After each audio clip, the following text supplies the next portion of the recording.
ડભોઈ સમગ્ર રાજ્યમાં જ્યારે ગરમીનો પારો ધીમે ધીમે વધી રહ્યો છે ત્યારે ડભોઈ શહેર અને તાલુકામાં વહેલી સવારથી વાતાવરણમાં આવેલા ઓચિંતા પલટાએ સૌને આશ્ચર્યમાં મૂકી દીધા છે। ફેબ્રુઆરી માસના મધ્યમાં જ કમોસમી વરસાદે દસ્તક દેતા ખેડૂતોની ચિંતામાં ધરખમ વધારો થયો છે। વહેલી સવારથી જ વરસાદ આજે વહેલી સવારથી 4 વાગ્યાથી જ ડભોઈ શહેર સહિત ગ્રામ્ય વિસ્તારોમાં છૂટો છવાયો વરસાદ શરૂ થયો હતો। ડભોઈ તાલુકાના ચાંદોદ, કરનાળી, ઢોલાર, વસઈ અને વઢવાણા પંથકમાં વાતાવરણમાં પલટો જોવા મળ્યો હતો। હવામાનની બેવડી ઋતુ ફાગણ માસમાં ગરમી અને બફારા વચ્ચે અચાનક વરસાદ પડતા ઠંડક પ્રસરી ગઈ છે, જે લોકોના સ્વાસ્થ્ય માટે પણ જોખમી બની શકે છે। ખેતીના પાક પર જોખમ હવામાન વિભાગની આગાહી વચ્ચે આવેલા માવઠાએ જગતના તાતની ઊંઘ હરામ કરી દીધી છે। અગાઉ પણ કમોસમી વરસાદને કારણે ખેડૂતોને આર્થિક ફટકો પડ્યો હતો, ત્યારે ફરી એકવાર નુકસાનની ભીતિ સેવાઈ રહી છે।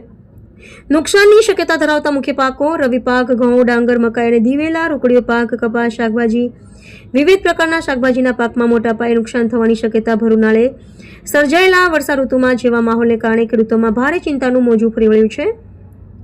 તૈયાર આવેલા પાક પર પાણી ફરી વળતા ખેડૂતોએ હવે સરકાર પાસે આશાભરી નજરે જોઈ રહ્યા છે।